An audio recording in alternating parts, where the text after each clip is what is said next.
내가 모든 사람에게 자유로우나 스스로 모든 사람에게 종이 된 것은 더 많은 사람을 얻고자 함이라.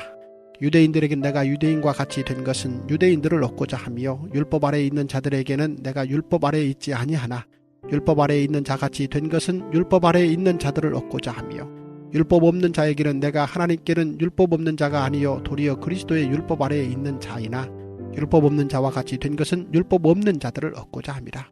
약한 자들에게 내가 약한 자와 같이 된 것은 약한 자들을 얻고자 하며 내가 여러 사람에게 여러 모습이 된 것은 아무쪼록 몇 사람이라도 구원하고자 함이니 내가 복음을 위하여 모든 것을 행함은 복음에 참여하고자 함이라. 운동장에서 다름질하는 자들이 다 달릴지라도 오직 상을 받는 사람은 한 사람인 줄을 너희가 알지 못하느냐. 너희도 상을 받도록 이와 같이 다름질하라. 이기기를 다투는 자마다 모든 일에 절제하나니 그들은 썩을 승리자의 관을 얻고자 하되 우리는 썩지 아니할 것을 얻고자 하노라. 그러므로 나는 다름질하기를 향방 없는 것 같이 아니하고 싸우기를 허공을 치는 것 같이 아니하며 내가 내 몸을 쳐 복종하게 함은 내가 남에게 전파한 후에 자신이 도리어 버림을 당할까 두려워함이로다. 기도하겠습니다. 하나님, 오늘도 사도 바울은 나는 온전히 나의 목적을 향하여서 다름질한다고, 내가 다른 것들 보지 아니하고 내 일생을 바쳐 나의 가야 할 길을 가고 있다라고 그렇게 이야기를 합니다.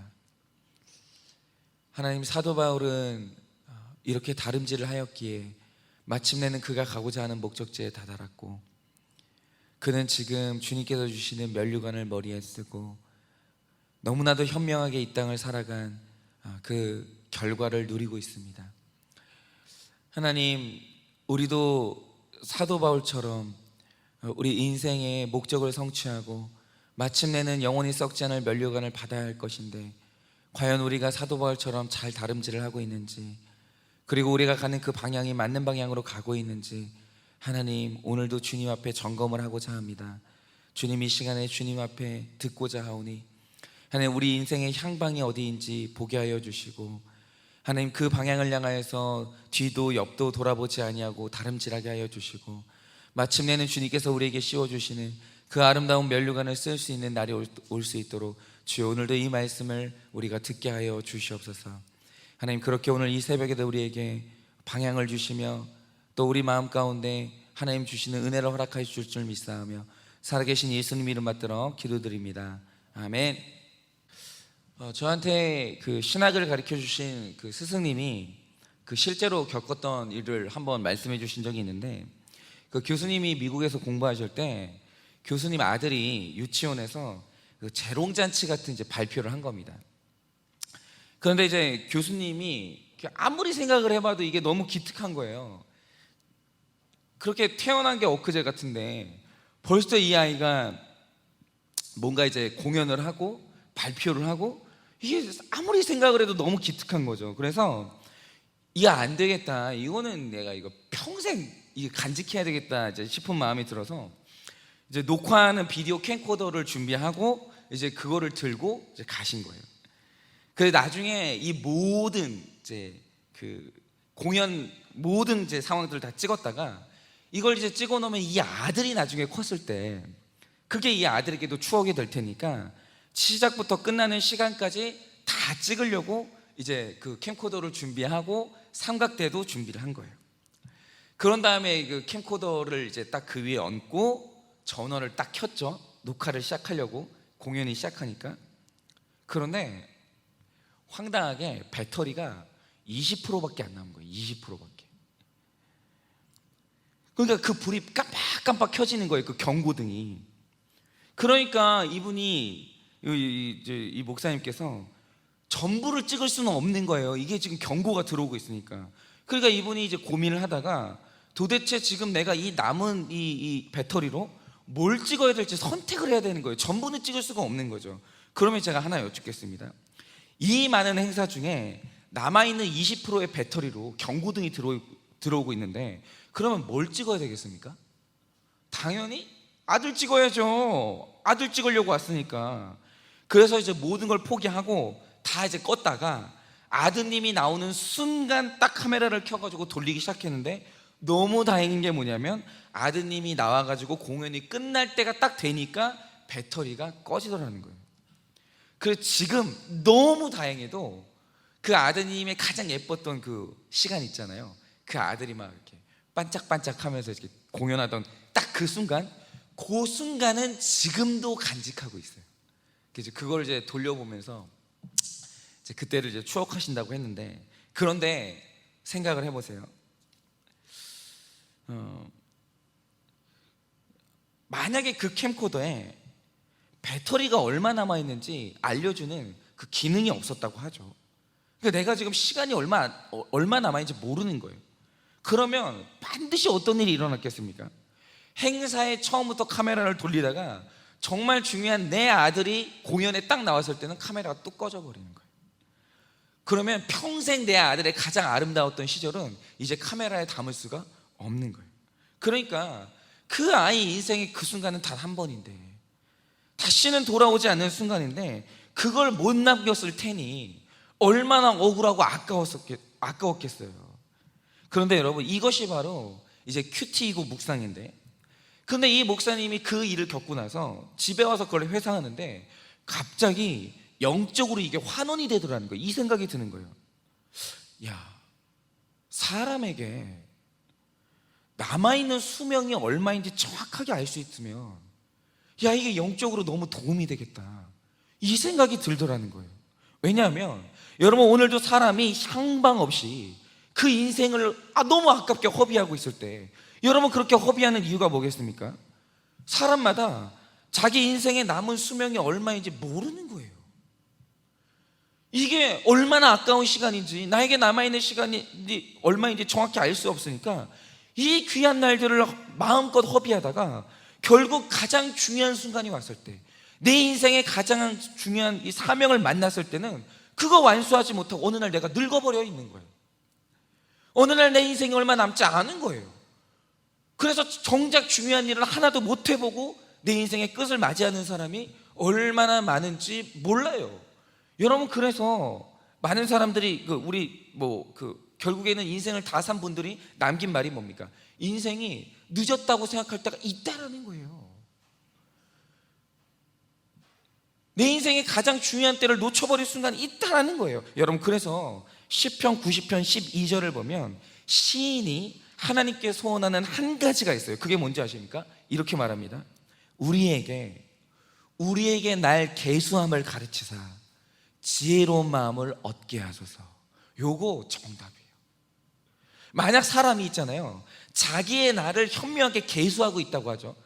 얼마 안 남았구나, 자기의 살아가는 날들을 현명하게 계수하고 있는 사람은요, 지혜를 얻는다라는 거예요. 요거 너무 중요한 말씀이에요. 여러분, 시인이 지금 말하는 게 뭡니까? 주님, 저의 남은 수명이 얼마인지 알려주세요 라고 말하는 게 아니에요.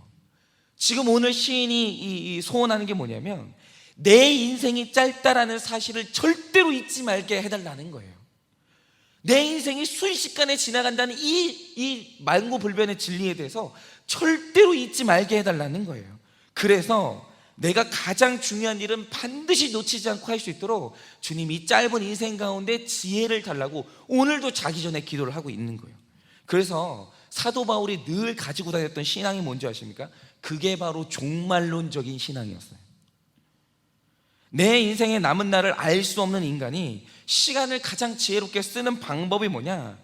주님이 당장 오늘 오실 수도 있고, 내 개인의 종말이 예고 없이 닥칠 수도 있다는 그 종말론적인 신앙을 가질 때 인생을 미련하게 쓰는 게 아니라 지혜롭게 반드시 방향을 정확하게 가지고 내가 해야 될 일을 다 마친 다음에 인생을 끝낼 수 있다는 걸 그는 알았어요. 그런데 그렇죠, 여러분, 사도 바울이 자기 인생의 수명을 다 누리지 못했어요.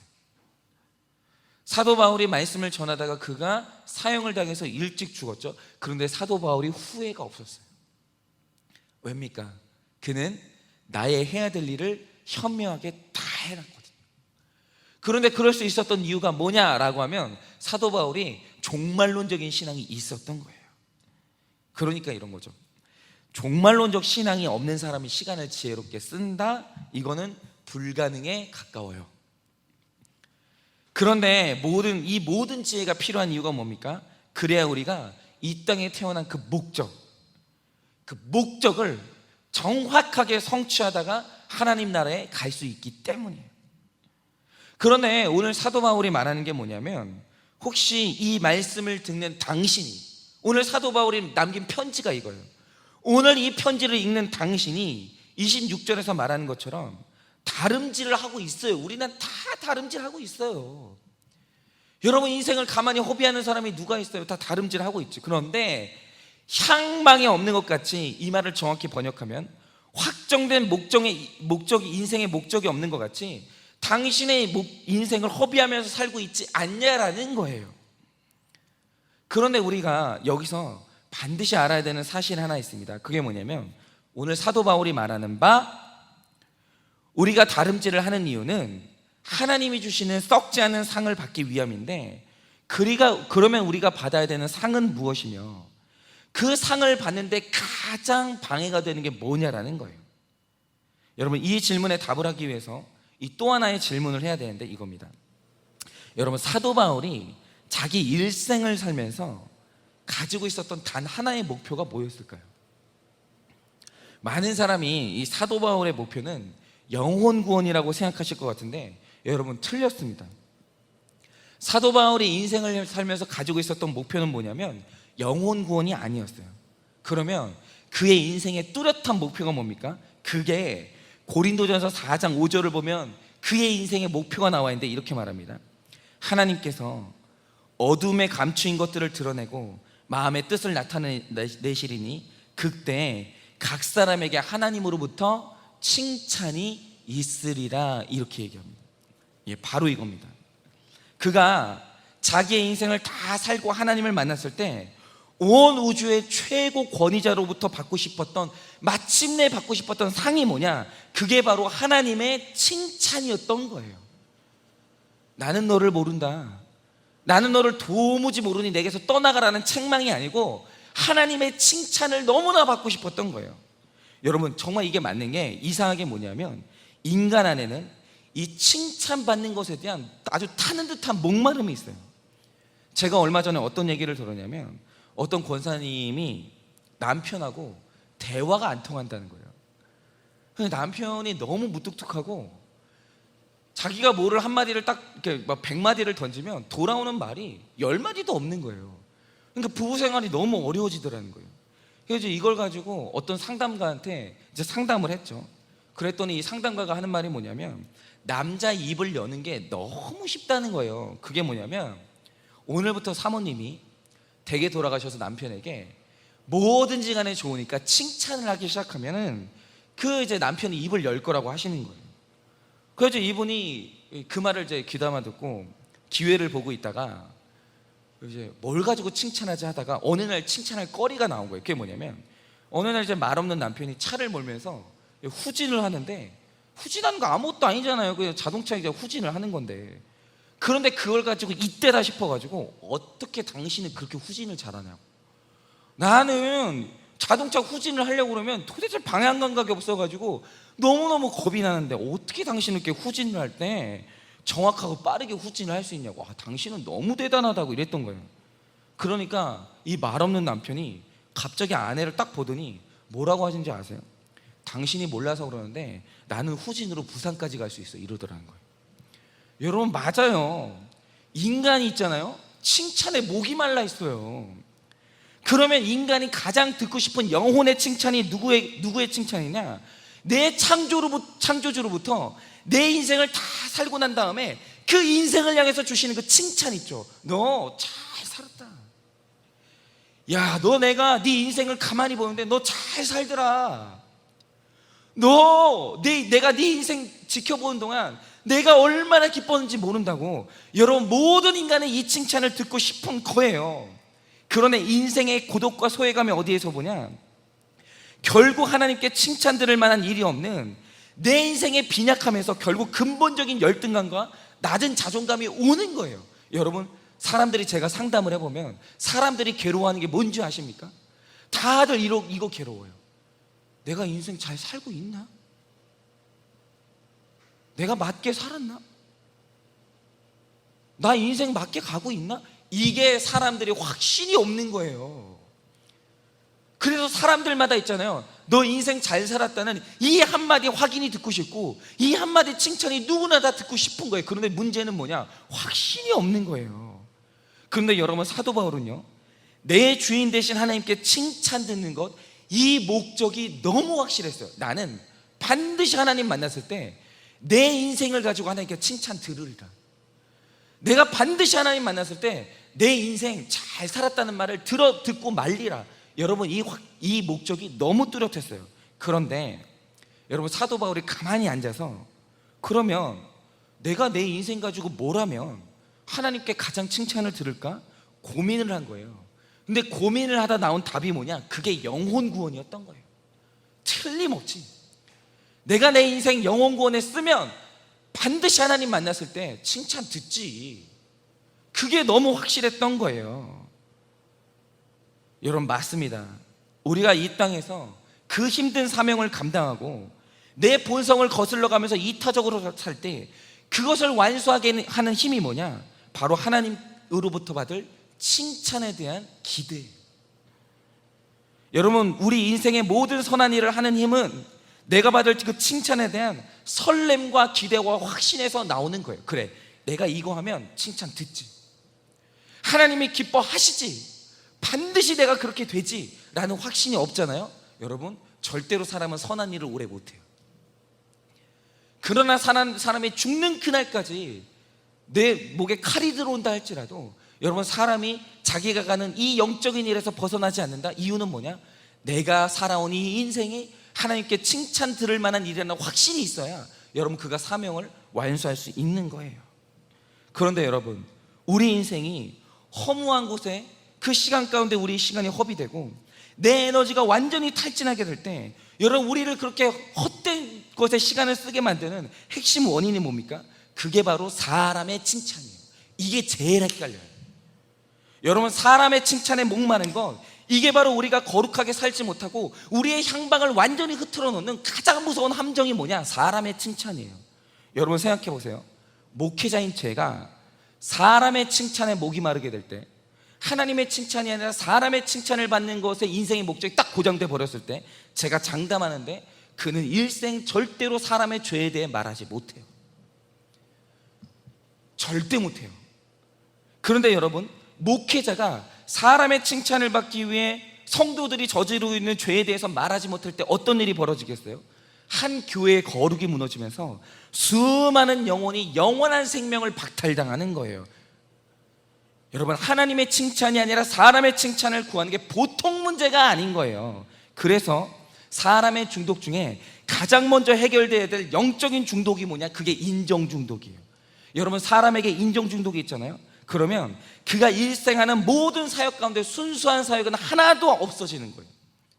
기도를 해도 인정받기 위해서 기도하고, 사역을 해도 인정받기 위해서 사역하고, 물질을 써도 인정받기 위해서 물질을 쓰니까 내 삶의 모든 열매가 단 하나도 하나님께 올라가지 못하고 전부 땅에 떨어지게 되는 거예요.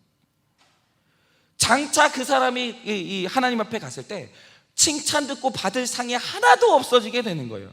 그래서 말씀의 진짜 무서운 말씀이 뭐냐면, 우리가 사람에게 칭찬을 받으면 하늘에서 받을 상이 하나도 없다고 말씀하시는데, 그게 바로 인정 중독에 사로잡힌 사람을 향해서 하시는 말씀이에요. 이거 되게 무서운 말씀이에요. 제가 사실은 이 말씀을 듣고 제 인생의 방향이 바뀐 거예요. 솔직히 말해서 저는요, 제 인생이 큐티를 하기 전과 큐티를 한 후로 나뉘어요. 왜냐? 제가 제 죄를 보지 못했을 때, 여러분, 저는 인정 중독자예요. 저 인정 중독 굉장히 심합니다. 지금도 발버둥 치는 문제 중에 하나가 뭐냐면, 제 안에 고질적으로 지금 이 벗어나지 못하는 인정 중독이에요. 그런데 여러분, 이 인정 중독이 만약에 제가 병원 가가지고 상담받고 약 먹어서 나을 수 있으면 저 그렇게 하고 싶어요. 그런데 이 인정 중독의 영역은 뭐냐? 이 영적인 지독한 질병이에요. 그 전에는 근데 제가 인정 중독이라는 걸 알지 못하니까 제가 감히 고백한 건데, 내 죄를 보지 못했던 지난날, 내 사역의 동기가 뭔지 알지 못했던 지난날 제 사역 중에 하나님께 칭찬받을 만한 사역이 있었는가를 생각하면 이거 과장이 아니라 너무 슬프게도 하나도 없어요. 왜요? 저는 반드시 뭔가를 하고 사람의 눈치를 살폈고, 그러다가 사람의 칭찬을 받으면 한없이 기뻤어요. 밤에 잠을 못 자는 거예요. 흥분돼가지고. 와, 오늘 성도님이 나한테 목사님 설교를 듣고 오늘 제 인생의 고민이 해결됐어요. 여러분 이 말 듣잖아요. 밤에 잠이 안 오는 거예요. 너무 기뻐가지고. 그런데 사람의 칭찬이 없잖아요. 그러면 너무 허탈한 거예요. 내가 뭐 하려고 이거 했나? 내가 뭐 하려고 그렇게 밤잠 못 자면서 내가 설교 준비를 뭐 하려고 했나? 탈진해가지고 그 열심히 해야 될 동기를 다 잃어버리는 거예요. 여러분, 이 인정 중독이 있는 사람이 이러거든요. 여러분, 말씀이 없는 사람도요, 이 세상의 모든 사람 열심히 달려요. 그런데 향방이 없이 사람의 칭찬을 위해서 달려버리니까 열심히 달려놓고 제 지난 날까지 제 인생은요, 하나님께 칭찬받을 상이 하나도 없어요. 왜요? 사람의 칭찬에 제가 목숨을 걸어버렸기 때문에. 얼마나 허무해요. 여러분, 제발 열심히 했다는 거 말하지 마세요. 중요한 건 정확한 향방이 있냐는 건데, 여러분이 지금까지 살면서 받고자 하는 게 사람 칭찬입니까? 하나님 칭찬입니까? 근데 제가 큐티를 하다가 제가 인정 중독인 걸 깨달았고 제 인생의 향방을 찾은 거예요. 그래서 억울하지 않아요. 지금이라도 찾았기 때문에. 그런데 무서운 게 뭐냐면, 저는 오늘도 이 큐티를 하지 않으면 저는 인종 중독의 사람이기 때문에 저도 모르는 사이에 또 인간의 칭찬에 목이 마르고 그걸 바라보게 되는 거예요. 그래서 큐티는 제 인생의 생명이고 제 인생의 영원한 상의 열쇠이고 제 인생의 향방이에요. 이거 하루라도 큐티 안 하면 향방이 흐트러져요. 또 그러니 여러분, 큐티를 일생 안 하고 살아가는 사람이, 여러분 그 향방이 저는 너무 불안해요. 너무 불안해요. 제가 그래가지고 지금 한일교회 온 이후로 성도님들에게 늘 하는 말이 뭐냐면, 큐티 하자는 말이 한마디밖에 안 하는 거예요. 이거 없는 인생이 얼마나 허무하고 위험한지 알기 때문이에요. 여러분, 오늘 말씀을 맺으면서 제가 질문을 던지고자 합니다. 여러분이 일생 구하는 건 하나님의 칭찬입니까? 사람의 칭찬입니까? 만약 여러분 자신이 인정 중독이 있고 사람의 칭찬을 구하고 살았다면 여러분 회개하셔야 돼요. 지금 당장이라도 방향 트셔야 돼요. 인정 중독은 끊는 게 아니에요. 인정 중독은 방향이 바뀌어야 돼요. 사람을 향한 인정에서 하나님을 향한 인정으로 방향이 바뀌지 않으면, 그리고 큐티를 향해서 그 방향을 계속해서 점검하지 않으면 여러분 인정 중독은 못 벗어나요. 그러면 열심히 달려놓고 하나님께 받을 상이 하나도 없는 거예요. 여러분, 오직 하나님의 칭찬을 받는 이 정확한 방향을 향해 내 인생의 향방을 그냥 결정하세요. 아예 사람을 향해서 칭찬 기대도 하지 마시고 우리는 그냥 생색도 내지 마세요. 여러분, 그때 내 사랑하는 하나님의 칭찬을 받을 때, 창조주의 칭찬을 받는 그 일에 여러분 내 향방을 딱 정할 때 모든 선한 일을 한 능력이 나고 영혼 구원을 위해 내 인생의 목적을 거는, 여러분 그 방향이, 정확한 방향이 여러분 절대 흔들리지 않을 줄을 예수 그리스도의 이름으로 확신하고 여러분에게, 그리고 저 자신을 향해 축원을 드립니다.